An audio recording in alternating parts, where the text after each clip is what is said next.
শুরুতে ভিডিও করতে ভুলে গিয়েছিলাম, তাই এখন ভিডিও করা শুরু করে দিলাম। প্রথমে আমি তেলে একটা পেঁয়াজ কাটা দিয়ে এলাচ, দারচিনি, তেজপাতা দিয়ে ভুনে নিয়েছি।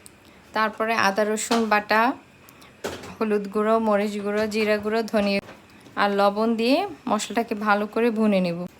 ভুনা শেষ হয়ে গেলে আমি আমাদের এখানের সিঙ্গাপুরের কামপুং চিকেন, দেশি মুরগি, এটাকে দিয়ে ভালো করে ভুনে নিচ্ছি। আজকে রান্নাটা একটু আলাদা। এটা হলো কচুরমুখী। আপনারা কে কোন দেশে কি বলেন আমি ঠিক জানি না। কচুরমুখী বলা হয় এটাকে। এটা দিয়ে চিকেন রান্না করব। মাংসটা ভুনা হয়ে গেলে আমি কচুরমুখী দিয়ে ভুনে গরম পানি দিয়ে দিলাম। এবার একটু নেড়ে দিয়ে ঢাকনা দিয়ে ঢেকে দিয়েছি। তারপরে আমি গরম মশলার গুঁড়ো দিয়ে দিলাম। এখন আমরা একটা ফ্রাই প্যানে তেল নিয়ে তাতে কিছু রসুন কুচি ভেজে মাংসের সাথে মিশিয়ে দিব।